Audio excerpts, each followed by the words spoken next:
Bismillahirrahmanirrahim. Assalamualaikum warahmatullahi wabarakatuh. Syukur alhamdulillah kita masih bisa berjumpa kembali di channel Tebar Iman ini.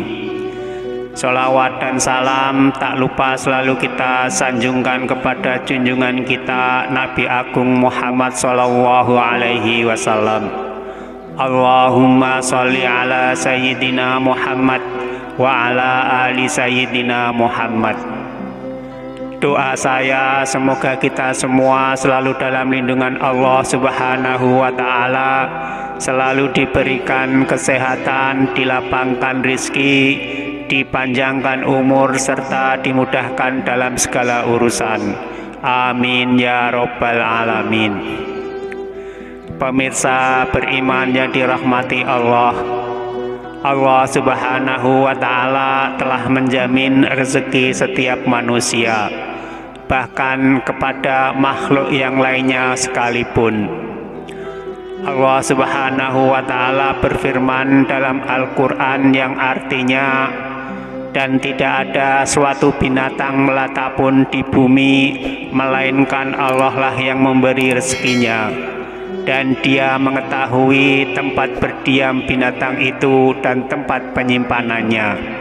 Semuanya tertulis dalam kitab yang nyata, yaitu Lauhul Mahfuz. Quran Surat Al-Hud ayat 6. Ayat di atas jelas menerangkan bahwa Allah telah menjamin rezeki hambanya. Namun semua juga bergantung pada ikhtiar dan tawakal kita dalam menyebutnya. Dalam Islam ada beberapa faktor yang bisa membuat rezeki seseorang menjadi terhalang atau terhambat. Lalu faktor apa saja itu?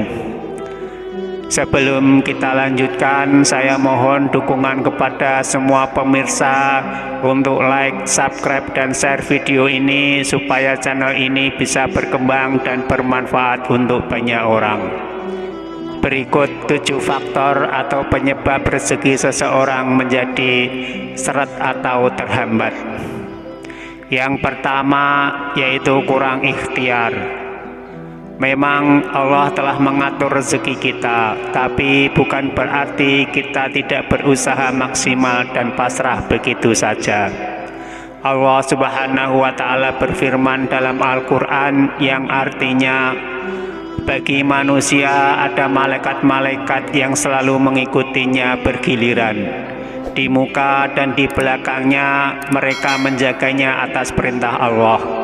Sesungguhnya Allah tidak merubah keadaan suatu kaum sehingga mereka merubah keadaan yang ada pada diri mereka sendiri. Dan apabila Allah menghendaki keburukan terhadap sesuatu kaum, maka tak ada yang dapat menolaknya, dan sekali-kali tak ada pelindung bagi mereka selain Dia. Quran Surah Ar-Ra'd ayat 11. Ayat ini menerangkan bahwa dalam menyebut rezeki kita diminta untuk berikhtiar yang terbaik. Tentu ikhtiar yang kita lakukan ini juga harus sesuai dengan syariat, artinya harus diraih dengan cara yang halal dan baik. Yang kedua, karena berbuat kemaksiatan. Perbuatan maksiat atau menjalankan sesuatu yang dilarang oleh Allah ternyata juga bisa menghambat rezeki kita. Dari Ibnu Mas'ud mengatakan bahwa Rasulullah Shallallahu Alaihi Wasallam bersabda, hati-hatilah kamu terhadap perbuatan maksiat. Sesungguhnya seorang yang melakukan perbuatan dosa, rezekinya menjadi terhalangi, padahal sebelumnya telah disediakan untuknya. Tafsir Ibnu Katsir, Quran Surah Al-Qalam ayat 17-18. Adapun pelaku maksiat yang diberikan nikmat dan rezeki yang berlimpah, hakikatnya bukanlah nikmat melainkan istijrot. Itulah musibah berupa nikmat atau jebakan dari Allah yang membuat pelakunya terlena dengannya sehingga semakin lupa kepada Allah Subhanahu wa Ta'ala. Yang ketiga, kufur nikmat atau tidak bersyukur.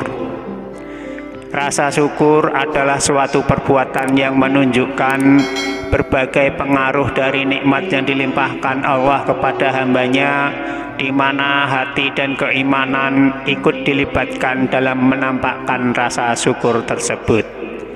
Dalam Al-Quran surah Ibrahim ayat 7 ditegaskan bahwa dalam sikap yang mudah bersyukur dengan melibatkan kerendahan hati dan juga sadar bila semua rezeki, kesehatan, dan ilmu hanyalah berasal dari Allah, maka Allah akan semakin melimpahkan nikmat kepadanya. Dan ingatlah ketika Tuhanmu memaklumkan, sesungguhnya jika kamu bersyukur, niscaya aku akan menambah nikmat kepadamu. Tetapi jika kamu mengingkari nikmatku, maka pasti azabku akan sangat berat. Quran surah Ibrahim ayat 7. Yang keempat, kikir atau kurang bersedekah. Sangat jelas bagi seorang muslim yang memiliki sifat kikir atau bakhil terhadap nikmat yang diberikan Allah, maka akan dicabut dan dipersulit segala urusannya terkait rezeki. Hal tersebut salah satunya tertuang dalam hadis Nabi yang diriwayatkan oleh Muslim, bahwa Rasulullah SAW bersabda, "Bersedekahlah kamu dan janganlah menghitung-hitung, karena Allah akan menghitung-hitung pula pemberiannya kepadamu.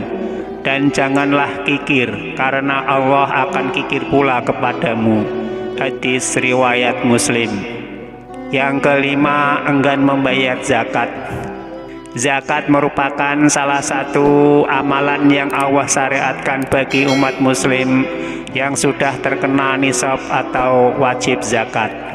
Tentu bila mana untuk kita yang sudah seharusnya menunaikan zakat tapi enggan membayar zakat tersebut akan memiliki konsekuensinya.